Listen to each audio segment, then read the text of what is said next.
This is the 8-9 Combo.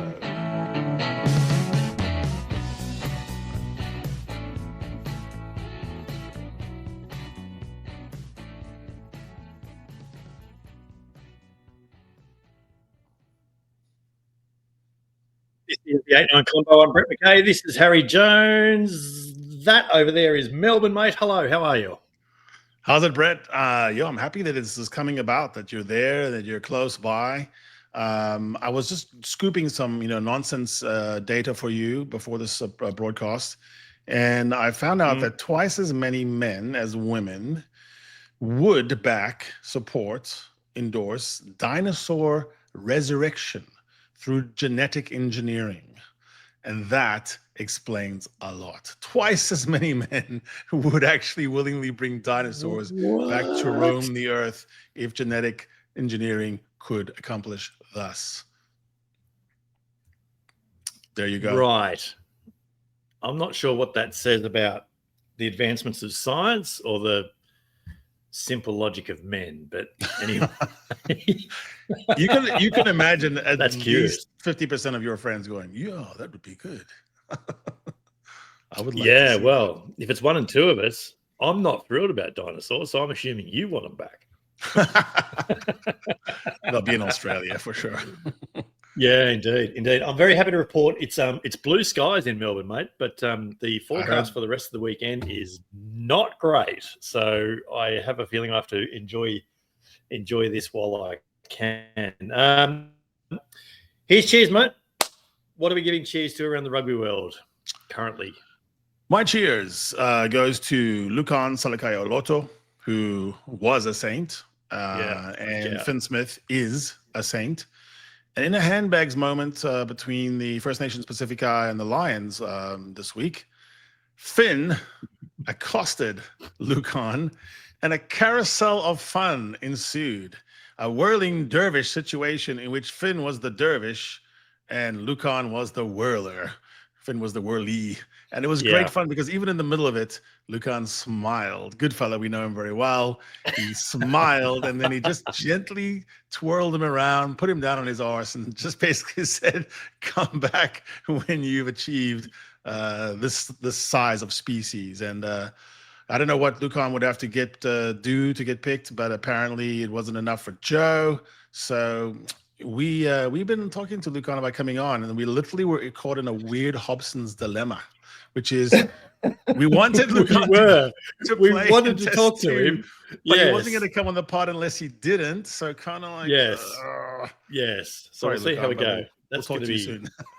We're going to we're going to advocate for him, but we don't want him on the pod. That's the weird kind of scenario. Mate, I have to bring it down. I have to give you jeers. What? And I'm sorry, the English View can bite my ass. Clive Woodward crapping on last weekend about losing mentality because the Wallabies didn't play off their own try line in the 82nd minute while down by 8 points. What were they supposed to do? I mean, Chris Ashton saying that the Wallabies are too friendly after a loss. I mean, that's honestly, is it the 1960s still? Just give me a break.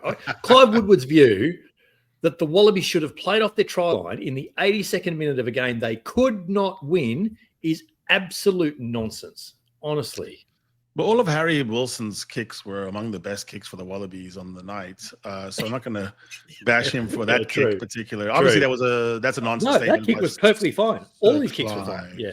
There is a position that has some resonance, and it came about when First Nations Pacifica played, and it just seemed to be a fight for brotherhood, a friendly malice, a proper welcome to this country, but not so much, that I kind of enjoyed. And I did think, in contrast, I looked back and thought, is there too much of a waiting for Melbourne in that first test? And I did think that's something to think about, because Joe's remarks afterward of kind of, well, there's some good learnings and people got some good stuff there, whereas Andy's saying, this is the match of your lives. This will determine how your life goes to us. Yeah. And so there was a bit of a energy differential there, at least in the first 45 minutes. Now listen, at 45 minutes was pretty impressive. And I suppose it would have been very difficult to do anything other than what Harry did. Like, I'm sure they were thinking, and let's get off healthy and go to the next test, because there's nothing that could happen from the depth of your try line. Exactly. So that was stupid.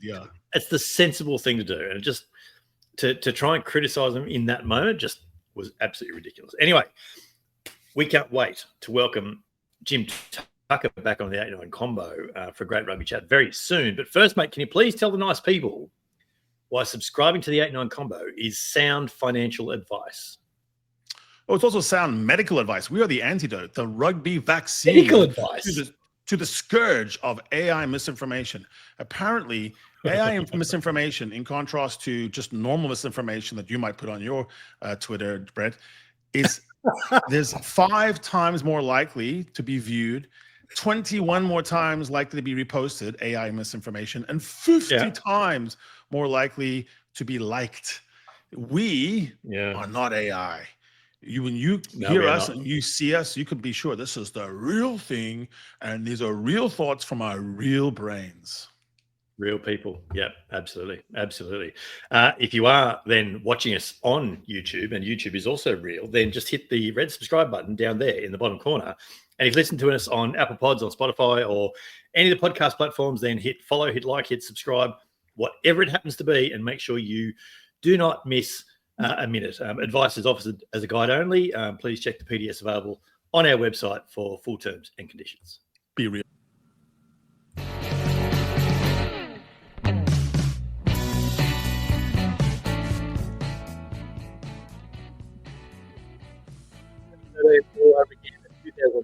Before that, the Wallabies have lost in Brisbane and now must win in Melbourne to send them to a decider in Sydney. But if history is already repeating, then this weekend should be a piece of piss. But with much to discuss, it is wonderful to welcome back onto the 8-9 Combo our original instant reaction colleague and a man who covered those Australian Lions tours and every one of those before that back to 1899. The great Jim Tucker returns. Hello, mate. Welcome back. Welcome back. Might I say, Harry looks younger than when I last potted, and maybe that's splashing a bit of Guinness into his complexion. Brett, on the other hand, mate, you look much older. Yeah, no, it's fair. I spent a weekend in Brisbane, Jim, so the sunlight and the warmth just aged me like you wouldn't believe. So it was lovely to be up there again. It was great. It is great to see you back. You're obviously doing great work for the Queensland Reds, but we've managed to free you from the from all your implied and inflicted biases, and you're just going to give us nothing but the honest Jim Tucker. Mate, always. But I've got to say, Brisbane, the first tone, Harry, and you buy into this ridiculous tone about we might not tour Australia again. The Lions were looking for other fertile territories. Seriously, this officially is the biggest financial blockbuster the Lions have ever undertaken. It is just off the charts. And they are not giving that up because that's part of their DNA, that money side of it. But so much heart to it as well. The first test week in Brisbane was just terrific. Some stats. You quoted plenty of stats there, Harry. My important beer stat is the Caxton Hotel, $20,000 above any state of origin blockbuster day that they had. It was just knocked it out of the park. Wow. So record figures. Further up the road at the Paddington Tavern, the Lions fans even outthought us in the drinking stakes. When it took a bit of time to get to the bar, they went down to the drive-in bottle shop below and just started buying slabs of beer, drinking it on the footpath. So the drive-in bottle shop had to be closed because illegal drinking on the sidewalk. So Lions fans, 1-0 off the field and 1-0 on the field. Jim, what you and I would have given in France for that ready supply of beer. You remember how difficult it was sometimes just to find a drop to drink. I'm with you there on what they've floated as ideas like Argentina, a tour of the Americas, the French, etc. But the thing is that no one really can compare, regardless of what the world ranking is and how this ends up. No one can really compare at putting on a tour like Australia as a destination. I mean the stadia, the incredible variety of cities. I think the friendliness to the British, Irish, Scottish, Welsh, English travelers that come over, it just fits. And it'd be difficult in a world where leagues are having trouble being in the black. It seems like everyone's in the red. Why would you mess with the thing that is absolutely always making money? That's right. And there's a beautiful twist that the Lions have already done. They played the Argentina game before this tour. They played in Hong Kong before the last tour. Why not have France go and play? That'd be fun. Somewhere in the UK against the Lions. That would be great. That is a great way to start the tour. But it's not the tour. That is the little aperitif before you get to the main stuff. And like in 12 years' time, you might be saying, look, we just hope the Lions are up to standard to come to Australia. No. Like, who knows? I mean, that's the way sport is. It's very cyclical, and we're seeing it now. No Lions players, test players from Wales. Yet you've got Jack Morgan. Like, Jack Morgan might have 10 growling mates by the time 12 years comes around, and it's Welsh packed again. I mean, we don't know. And that's the beauty of sport and what's unexpected down the track. So, guys, we should touch on the First Nations Pacifica game on Tuesday night here in Melbourne. Really enjoyable game. The Lions win 24-19, but holy moly, the First Nations Pacifica boys decided to crank up the physicality. There was a bit going on early. There was a few little breakouts here and there. You've already mentioned Lucan getting a hold of Finn Smith, Harry, and it was really enjoyable. Well, the most important thing in sport is always jeopardy. You know, you have two main things that will make people come in throngs and spend money and dream about it and talk about it forever. You have jeopardy, and you have the best is playing the best. So basically, the two things are: does it matter? And I thought that the First Nation Pacifica team made it matter. I don't know, going in it was billed as that, but midway through it, you know, if people were just switching channels and trying out different streams, they would have stayed on this one and said, ooh, I want to see what happens next, because it was the first game in which you didn't know if the Lions would win. The other thing I would say about it is these boys got it right. They made the Lions play the way the Lions don't want to play. They made them uncomfortable. They said, welcome to country, boss. They're not going to make you earn this. And it was not polite, and it was not, country club. It was, let's get down in the trenches and see who's who. And almost man for man, I felt like they stood up. And Jim, I know that had to fill you with some fervor. It's nice to see someone bother them, get under their skin. Yeah, totally well explained, Harry. Like, if you look at the 3 games on tour where the Lions have been most ruffled, it's been the Brumbies, the Waratahs, and now the First Nations Pacifica. And they've come in with identical sort of ideas, just get under their skin, put them into uncomfortable positions, take some rhythm away from them, where 9 and 10 are just sort of running the show and doing their little passes out the back and just having it as they like. So you're looking at a First Nations Pacifica team that possession stats were less than 30% for a lot of the game. So you can play a lot of footy without the ball in a lot of ways, where they had some rattling defence, a little bit of niggle, but it was niggle within the realms of what rugby's about. So a really good blueprint there for the Wallabies to crank it up a bit in that area, and they've got some feisty carriers and feisty characters who can do that in this second test. And that's the question, isn't it? I mean, there was so much of what the Lions did, even when they were scoring tries, they were really being made to work for it, to get the ball down, to not get the ball down in some cases. So, I mean, it feels very obvious that that's the blueprint for the Wallabies now. Just go out there and play like bastards, basically, Harry. That's been the method that has upset the Lions most effectively so far on this tour. Yeah, it's the wild dog principle. And that, the rugby's always been such a game. It rewards non-statistical things. It rewards negation, desire, spoiling ball at source. making your line-out wins not very winny. Even your rucks, where the line is getting kind of barged while they're trying to rescue the ball. Make everything just a little bit uncomfortable. And then suddenly that smooth machine, which the Lions can be, admittedly a lot more smooth when it's Finn Russell, Jameson Gibson-Park running the show, it gives them, a bit of trouble. And I think that's the only way. It's the acceptance that you're the underdog, acceptance that you're the home team, acceptance that you're supposed to make the visitors uncomfortable. And I just think in the first test, Joe, and I'm also, to be honest, sometimes just the way his mannerisms make me think he doesn't breathe fire, and probably is behind the scenes. But just that idea of saying, for country, for brotherhood, for you and me, like let's go, let's run over some broken bottles and fight. And I think that's not only what is needed for the outside neutral, but I think the home fan wants to see guys stand up and be counted and make it matter, so it's not just, good learnings for the future.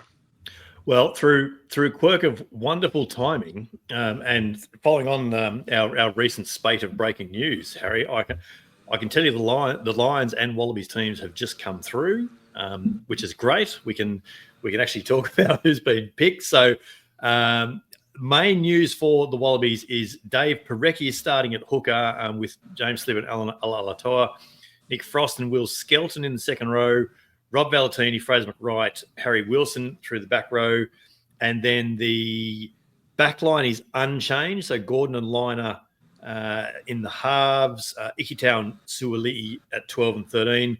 On the bench, there's a little bit of tweaking. So Jeremy Williams has dropped back to the bench. Langy Gleeson has come on.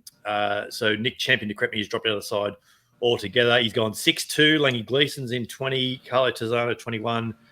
Tate McDermott, Ben Donaldson rounding it out. So Andrew Kellaway has dropped off there as well. So that's a bit of a statement of intent there. So Skelton in, Valentini in, Gleeson straight back on the bench. So adding some size in some areas they were lacking last weekend. Yeah, I think what you're saying there is we really did miss in that first test 12 big, hard carries from Rob Valentini. I think everyone saw that. We just needed that body banging it up in the middle of the field. And we saw a little bit in the second half when we did structure a bit more of that play that way. There was that nice Harry Wilson punch where he slipped that nice little offload, Tate McDermott getting through a little bit in the seams there. That made a big difference. And I think Valentini can give you that. And I guess the hope with Skelton, and it is always, in my eyes, a hope with Skelton. We only get him for little blinks, really. 2 tests here, 2 tests there, sometimes on the spring tour, sometimes at home.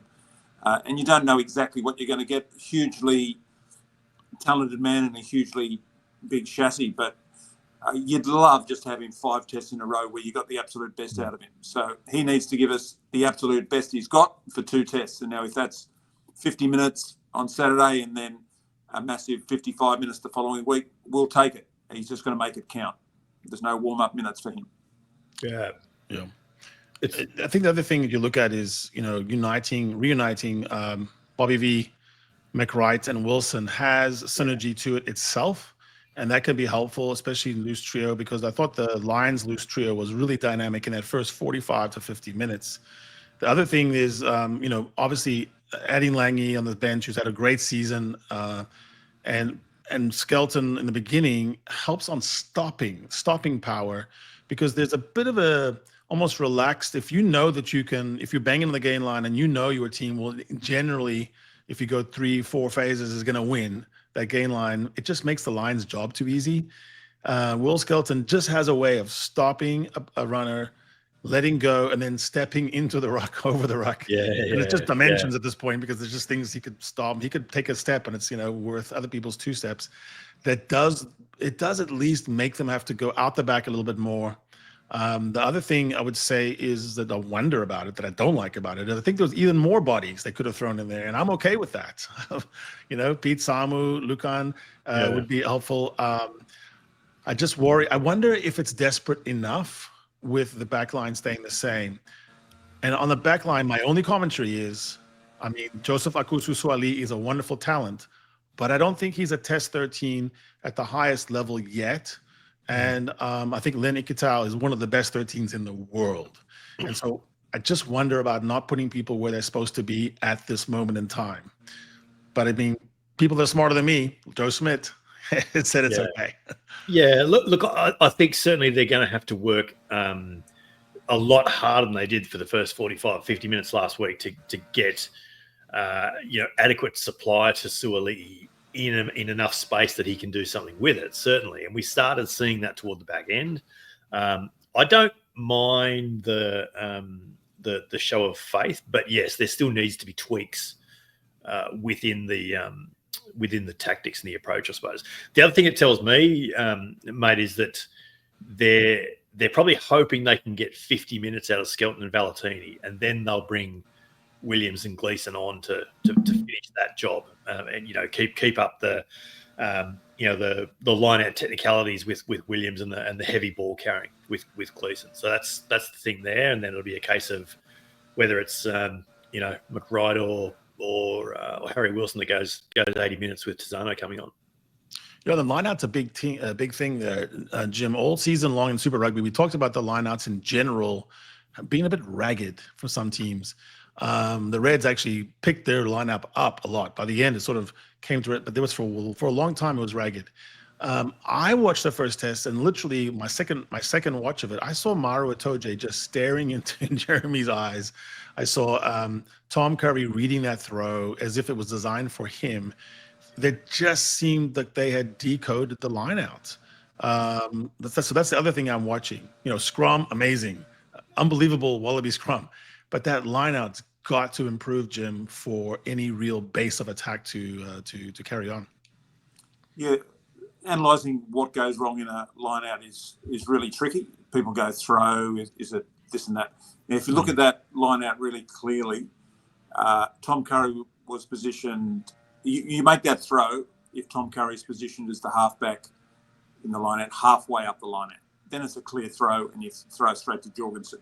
He was already positioned as the tail gunner there, and just gobbled the throw. So, to me, it's not a throw problem there; it's a call problem. Right, exactly. It wasn't a reaction. So, all those little minute things. So that's an experience factor from. So you say, "Oh, Matt Fessler threw it poorly. He threw it spot on," but threw it spot on. Yeah.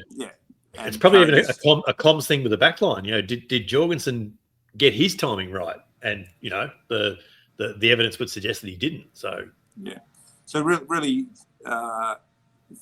tiny things there, and that's all part of that overall thing. First half, what were the stats, Harry? 100 running meters for the whole side. So Suaalii's not going anywhere with no room like that. So Hugh Jones, on the other hand, he looked terrific for the Lions. He played really well. He had space created by the big boppers in front of him. So I want to see Suaalii with that same amount of space on the acreage that is the MCG. That is just a massive field. Now, here's another one. The element in there of kicking in a vast stadium like that.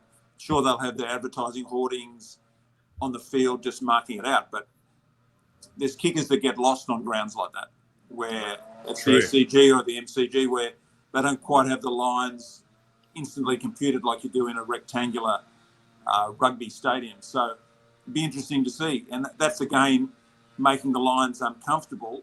And then you might get a couple of kicks out on the full, because that's what happened in the First Nations Pacifica game.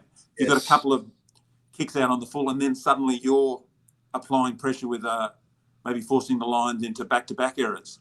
And that's something they were never really put under in Brisbane, where you got them ruffled. And the second half was encouraging. I thought for the first time on tour I could see how you could beat the Lions. Now it's up to the Wallabies to prove that they're the team that can do it in the second test, not the third test. The interesting thing there, Harry, sorry to jump in, is whether either team actually gets a proper captain's run on the MCG tomorrow. So there's an AFL game at the MCG tonight. So there's going to have to be a quick turnaround in terms of posts and line markings and things like that. The Wallabies have been doing their captain's run about 10:30 or so in the morning. The Lions are back out about 1 o'clock. It might be a situation where the kickers get in and can have a bit of a shot at poles and can actually, get some dimensions and get their bearings literally. But I don't know that the teams will actually get a proper captain's run on the ground. So it could be a factor easily. Yeah, I think all the visitors to Australia are getting a real taste of, people say there's a crowded sports market. I think they're actually seeing how it actually plays out. Games right before, games right afterwards.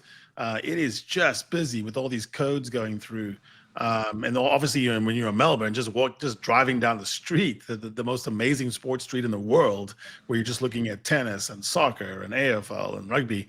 It is quite, and it also brings up a point for me is, has Tom Lynagh ever played the MCG? I mean, there's a home advantage that you usually convey on South Africans at Loftus or under the shadow of Table Mountain.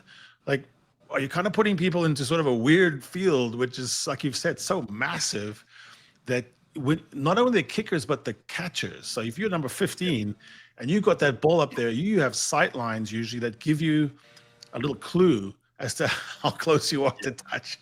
Jim, I could see that being a big thing, the ability to adapt. And that's where I think the cap gap also looms large. Finn Russell, Blair Kinghorn, they played all over the place. They've done things everywhere. I'm actually dropping Blair Kinghorn's name and don't even know if he's picked.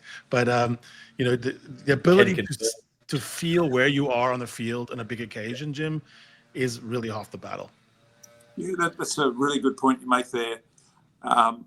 I think you can strategize as much as you like in meetings and at other fields, but being there to visualize what it's like, even the dressing rooms or whatever, like you'd hope that the Wallabies knew this was ahead and maybe made a sneaky visit to the MCG early in the week. This is one from history, but I remember the 1995 Cricket World Cup final in Lahore. There was a lot of due if you bowled second, and Australia bowled second in that final. One of the Sri Lankan batters chasing, he got dropped at deep square leg. Dewey, the wicket, held a bit more, wasn't taking the turn of Shane Warne in the bowling innings. So little nuances of conditions just mean so much. And if you know about them, you've got that little 1% head start. It's not a game breaker, but it can be that little bit of head start. So, really looking forward to this MCG game. 90,000 people. Can you believe that for a rugby test? Yeah, nice. It's going to be great. I mean, we were here 2 years ago for the Bledisloe test, and that was 85,000, and it was quite incredible. So, what do you guys think the split will be between the guys in red and the guys in gold in the 90,000? Oh, I'd take 60-40. Is it? You think it's be? No. I'd take 60-40. I don't know if it will be or not. I've literally got into Melbourne in the last hour or two, so I haven't really had a chance to go for a walk or anything like that yet. But look, it will be interesting. It's just such a big ground. The size of the travelling contingent has quite possibly increased this week as well. There probably would have been tours coming in for the second and third test. I will say there's not as many. I've not seen a sea of red on the streets getting to the hotel so far. So, they could be hiding around the corner somewhere that I haven't seen yet. But look, it is going to be a factor. It is such a vast expanse of a ground that the team that can adjust to the size and the dimensions and things earliest can actually take a little bit of an advantage. So, fascinating to see how that plays out. As it happens, you've mentioned Blair Kinghorn there before, Harry.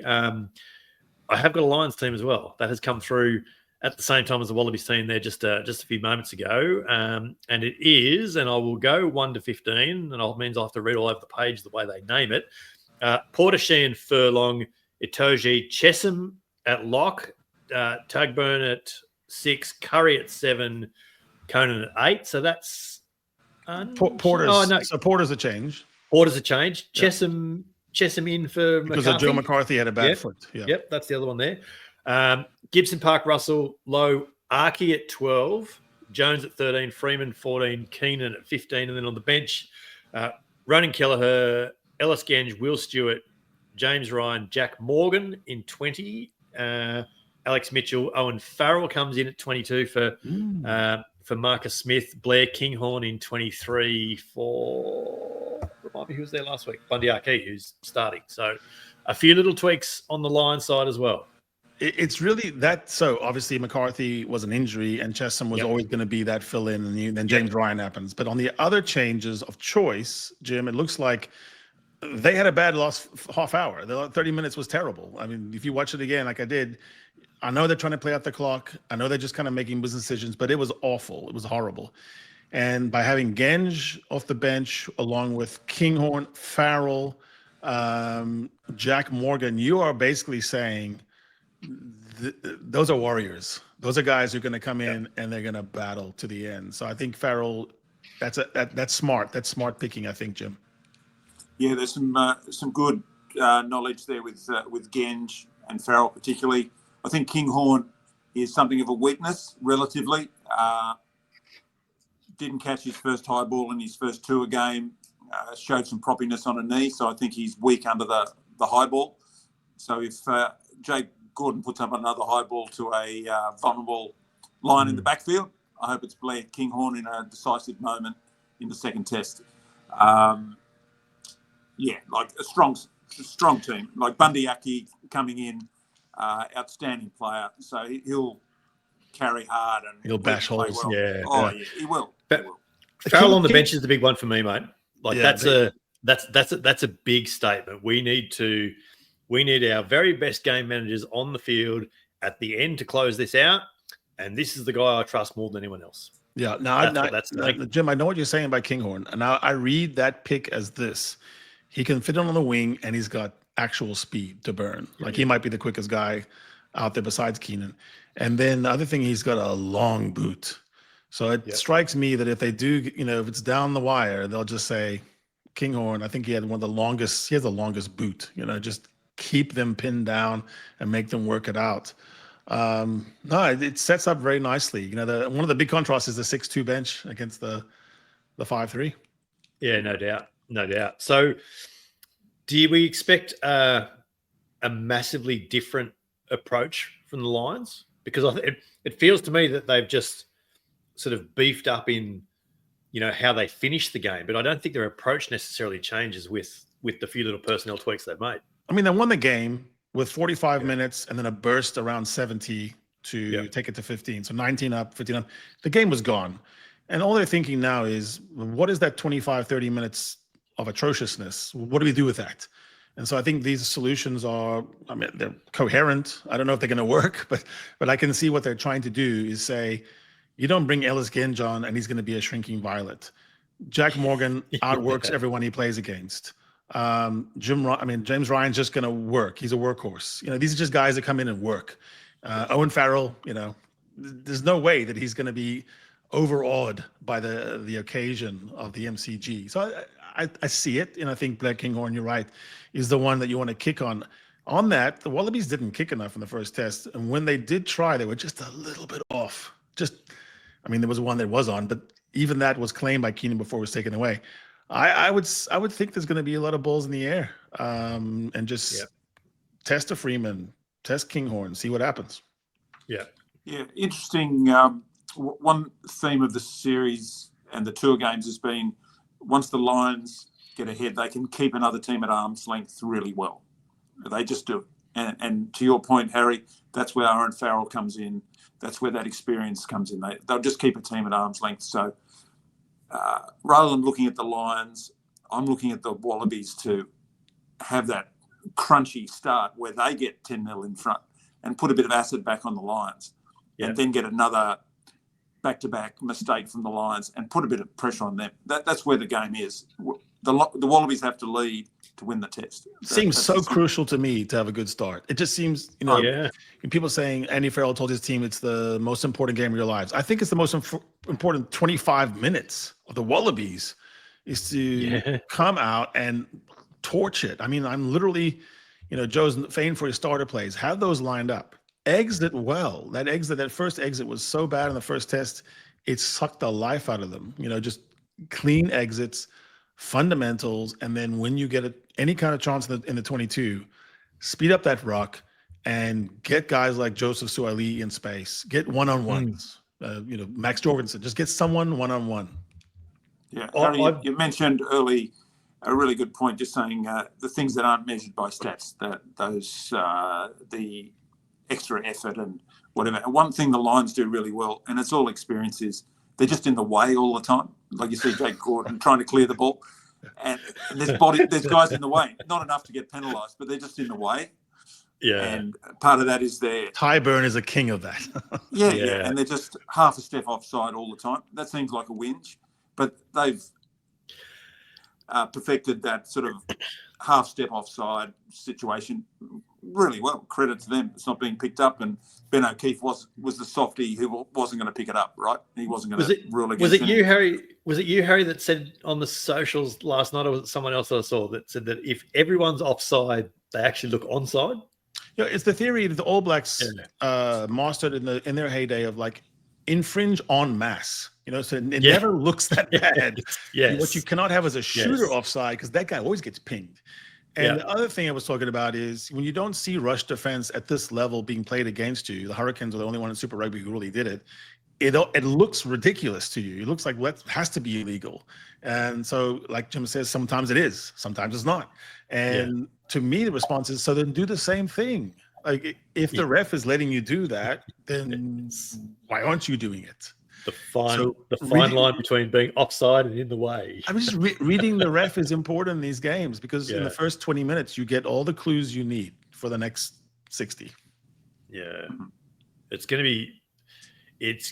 to be really interesting to see how this plays out now. Like the Wallabies have to play different, but they've now got the personnel that allows them to do that.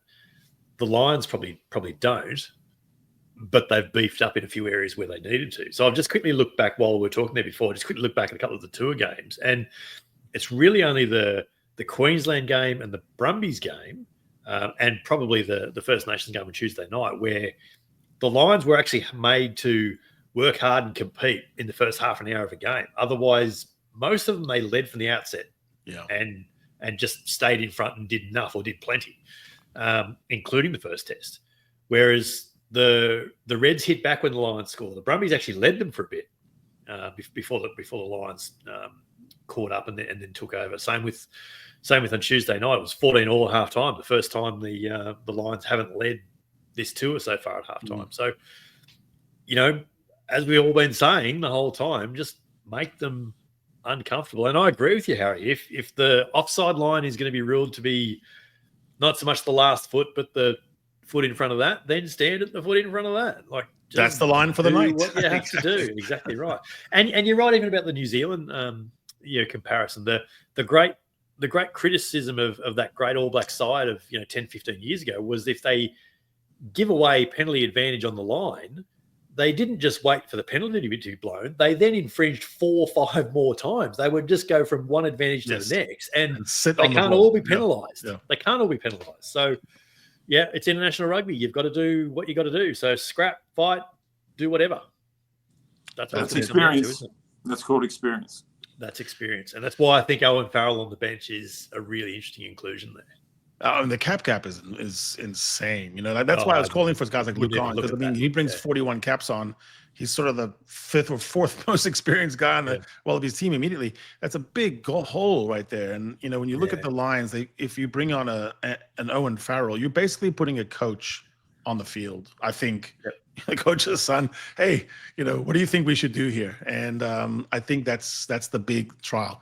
That being said, I never count an Australian team out on Australian soil if it can tap in to that. And I think it really has to tap into that dogged, persistent, just figuring out a way. Just find a way to win, even if it doesn't make sense. I think that's what I'm looking for. These Australian players are desperate to do really well. There's nothing. The Woodward line was ridiculous. They had a loser mentality. No, not at all. These guys are really hungry for this. You look at it on their faces. Harry Wilson is made for this stuff. He really wants to be involved. You look at someone like Lucan Salakai-Loto, who's played 3 ripper games against the Lions on this tour. He desperately wants to get there. Like he made that beautiful comment. What do you want from Joe in this one? I'd like to play a 4th game. I'd like a 4th game. Yeah, I've run out of games to state my case or something like those. Lucan's played some of the best rugby of his entire career, just these last little run of matches, because it means so much to him. And I'm with you, Harry. That 41 test means something. By the same token, people can just say, "Oh, why wasn't he there from the start?" He needed these 3 games after a long-term injury to get back into the flow that he was on Wednesday night against First Nations Pacifica. So so these locked a bit of perform on Saturday, because Lucan will be there somewhere in the 3rd test. Oh, imagine the power is going to go to our heads, Harry, if we happen to talk to Lucan next week and then he gets picked for the 3rd test. I mean, we'll be unbearable. Yeah. So in the process of this pod, we've learned that we're going to have Lucan on. I mean, well, we hope so. We certainly hope so. I mean, he's told me, sweet. Yeah, we certainly hope so. I think it's interesting. The travelers as well. Jim, you've led tours. In the last World Cup, you were in France. What would you do if you were a tour leader for these guys roaming around Melbourne and Brisbane? Like, what would be a good thing to show these Brits and Irish? Take them out of town for the weekend. Dear me, I'd take them to Phillip Island and all transport back to the mainland. Just burn it so they were stuck on Phillip Island. But there's just so much to do down in Melbourne. Great city. Probably go to the Mont Alto winery down at the Mornington Peninsula and let them loose for about 14 hours in a row, looking over Phillip Island. That's a great spot down there. Yeah. There's so much to do all around Australia, and that's something that the fans have really tapped into. They find it a joyous time because there's not too much policing. Everyone can do as they wish. Yeah, meet friendly locals. Like, there's scrums being packed with 6 nations in a bar, and no one's having anything more than fun and a good laugh and back to a Guinness or back to a pint of Forex.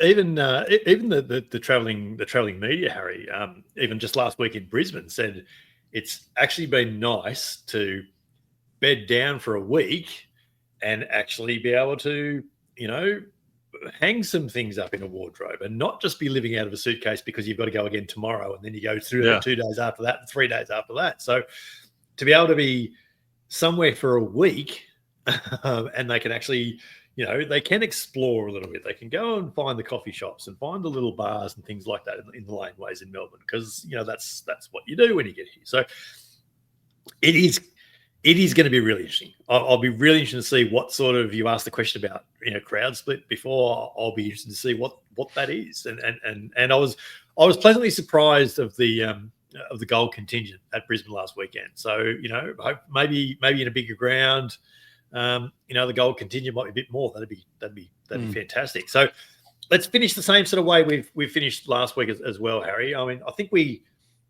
know how the Lions win this. They can pretty much just carry on with the game plan they've been playing. They've beefed up personnel in the right areas. They've made a few forced changes. They've added experience for the late game. So I think we know what they're going to do. So the question then is, how can the Wallabies square this series and send it to a decider in Sydney? Every game that the Lions have struggled in has been a turnover problem for them. So you've got to win the turnover battle. The Wallabies have to take that on as their sacred mission, is we will win more turnovers than you. We will not turn the ball over as well. Wallabies got to keep precious ball. And by that, I mean, just don't get run out into touch. Don't try to do too much sometimes when you just need one more recycle. So it's sort of composure, ferocious composure. I don't know, like a combination of calm and, the house is burning down.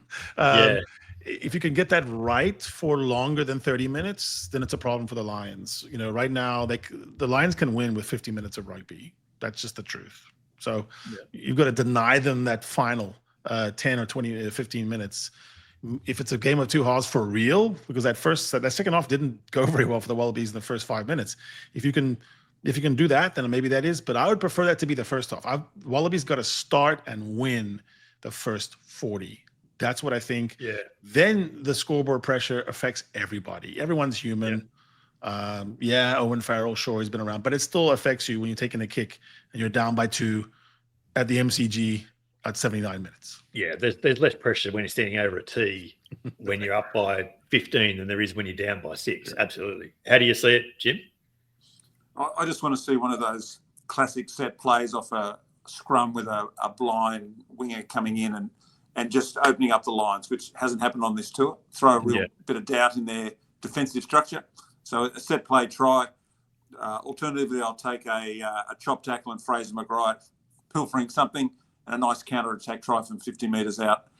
Throw in a bonus penalty goal, so a 10-0 lead to the Wallabies, leading by, say, 15-10 at half-time. And heart and soul Wallaby performance in the second half, they can win from there. But that's where it's got to be. They've got to have a 5-7 point lead at half-time and just put the screws on the Lions and see a little bit of anxiety in those Lions' faces. 100%. Yeah, and that's how Argentina took it to them. Argentina led, was it 21-12 or 21-10 at halftime in Dublin, and went on a real flurry in the last 10 minutes before halftime. So I agree. The Wallabies absolutely have to lead at halftime. I think that's a non-negotiable. And from there, the Lions are on the back foot to start the second half. Whereas, last week they came out, with the tail in the air, and then Dan Sheehan scores in the 42nd minute. So, they were home for all intents and purposes. So they've got to lead at halftime, is the way I see that. I like all the sort of scenarios you built there, Jim. Also, I'd add one. I just think kick return is an area in which you could get pay against the Lions, because I don't think they're really blessed with what I'll call out-and-out speed. I'm talking swivel around, track back, sort of that South African wings sort of track back speed. I feel like they're good going forward, but I don't know if Tommy Freeman's that good scrambling back. And it would be interesting to see if they could. And he hasn't been tested, has he? Yeah, he has not been tested on this tour. A seam opened, almost like a New Zealand kick return, where it's like a set play. It's not just Tom Wright doing something brilliant. Tom Wright has Max on his shoulder, that kind of thing. I think they are vulnerable to that. Yeah, well said. Yeah, all valid. We'll see. We'll see how this all plays out. Jim, it's been fantastic to have you back on the pod. We'll definitely speak to you again before the year's out. I'm just sure. We're just so hopeful, aren't we? We're hopeful that we get a fantastic contest. I think the series would love it, not more than anything else. If the series can be forced into a decider in Sydney, just as it was in 2013, just as it was in 2001, the narratives would write themselves, I think. So fingers crossed, toes crossed, cross everything we need to cross wherever we are in Australia, and let's see how we go this weekend. Thanks so much, Jim, for giving us some time. It's been great to go through the two teams and what we expect this weekend. Cheers, mate. Terrific.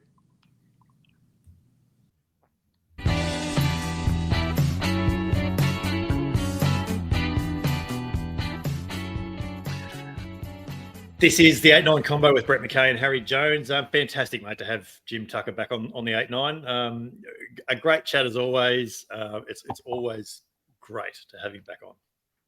Yeah, Jim's got away with words. He can read rugby really well. He watches the game really well. Yeah. And one of those guys, the reason why we had him on instant reaction is not everyone can do that. Some people need a lot more derivative stuff like what did I see? He's really good, right?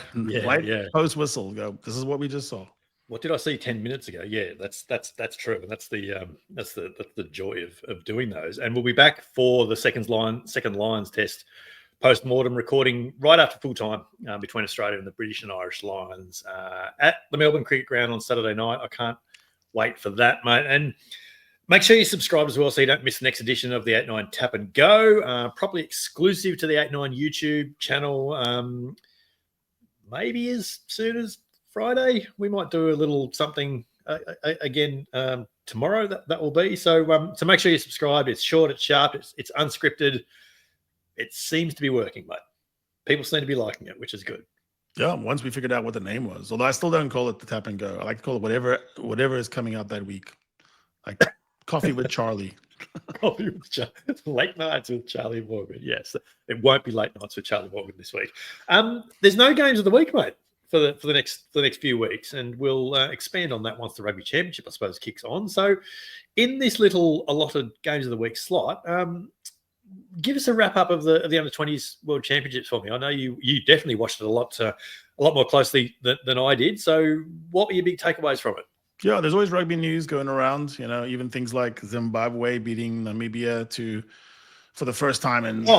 I'm glad you brought that up, and it's a big shout out to Ian Pryor, who I spoke to for a Rugby Pass article only a couple of weeks ago. He was literally in Sydney Airport en route to Zimbabwe to play that Africa Cup tournament. So yeah, that's the first time since '91, I think, Zimbabwe will play in a Rugby World Cup, which is just fantastic. Yeah, it's almost always Namibia, but Zimbabwe takes the cake this time, and so that was a thrill and really good game. If you guys can sometimes watch a replay, it's worth it. Under-20s also sort of unusual in that it finally had New Zealand versus South Africa in the final, which is always fun. Fantastic game. Kevin Foote with Johan Ackerman, who's now the Bulls coach, was in the background of that. Dave Vessels. So these are names that Aussies know pretty well too. Involved. Dave Vessels is sort of the head man now, planning that out. He's the one who picked Kevin Foote, formerly Melbourne Rebels coach, and then Johan Ackerman was a consultant in the background, going on to be Bulls coach and rumored maybe to be the next Bok coach. Who knows? You could tell that just time with that level of coaching and with the size, pace, power, quality, the Baby Boks were looking really good. Difficult to beat. They were beating teams lots of different ways. It was very hot in northern Italy, 40 degrees, 38 degrees, and it seemed like the Baby Boks could handle that pretty well. Whereas some of the Celtic lads were fading. Yeah. That in the end, it was the Baby Blacks, the Baby Boks going in a sort of historic battle. I think it was the first time since 2012 that had happened. Yeah, and it augurs well for the Boks because even three of the people in the under-20s, including the breakout star Hashim Peed, who's from a particularly wonderful Muslim neighborhood called Burkop in Cape Town, best place you'd ever eat in your life. He has just stormed into the senior Springboks squad to face the Wallabies. And you might literally see an under-20s guy, Hashim Peed. You won't miss him if he's on the field. Yeah. It's like, lightning quick. He's like the second coming of Uist, but with a little more spice. And so it's good fun. And well done to Rossi to be finding this talent early on, getting into camp, and just building a succession plan. But it was wonderful scenes. Australia did beat England in the whatever they're calling this. Yeah. So that was the playoff for fifth and sixth. So so South Africa won the final 23-15. They led that 13-5 at halftime. Led 23-8 with a couple of minutes to go. New Zealand scored late. So that was 23-15 for that. The third place playoff was, I think, Argentina beating France 38-35. And France have been on top of the standings around under-20s for the last couple of years, haven't they? So that's a massive result for Argentina. And yes, the fifth and sixth playoff was Australia beating England 68-40. So what's that? Just the 14 tries for the game? Australia was a good attacking team throughout. Their problem was just stopping people, stopping teams. Yeah. But they really could score. So yeah, it was a great festival of rugby and good to see teams like Argentina coming up. Absolutely. So the rugby championship looks assured. Looks in good hands for the next few years, doesn't it? Yeah, that's good stuff. Good stuff. No, and the replays and things like that are all over World Rugby YouTube. I think it was all over Rugby Pass as well. I'm pretty sure even the Rugby Championship, the Sanzar web pages have got some highlights from the four Sanzar team. So go and check that out if you can. What are you most looking forward to this weekend, mate? The fight. I'm not going to say anything that these guys have been saying that you don't like in the jeers, but I do think I want to see more niggle. I want to see more fire. Fair. I want to see more people getting their nose stuck in the wood chipper. It has to mean something. It has to mean a lot. Yeah. And I think that Australia is playing for a lot more than the Lions are. But right now, up to this point, it almost seemed like the Lions felt like they were playing for more. So I want to see it a change in that atmosphere, that attitude of, we're going to take this. This is our own ground, and we're going to send you backpacking. Let's go to Sydney, and we'll settle it there. Yeah, no, that's fair. That makes good sense. That then, mate, is another great episode of the 8-9 Combo Rugby Podcast behind us. Our sincere thanks to Jim Tucker for joining us. It was a great chat. Great to be able to go through the teams as they came through while recording. That was awfully convenient. Tell us what you think about everything we've said in this week's episode by following Harry and I on the socials in our usual places. You can find the 8-9 Combo on Twitter, on Blue Sky, on YouTube as well. Have your say on the 8-9 YouTube channel, just in the comments, just down here. You can have your say on Spotify as well, and we love to hear from you however you get in touch with us. We love ratings, we love reviews, we love shares as well, so do that wherever you can. This is the 8-9 Combo, the short side set piece combination you didn't realise you needed in a rugby podcast. Sean Maloney couldn't join us this week, but he is queued up in the closer. I'm Brett McKay. He's Harry Jones, and we will be back in your ears several times over the next few weeks. Next week, I should say. Tap and goes, second test post-mortem, great rugby chats, all of them. Come play with us. Here goes Jones with another bruising run. He links up with McKay, who pops back to Jones. They can't. They won't. They will. What a try. The Dream Team Combo go in again.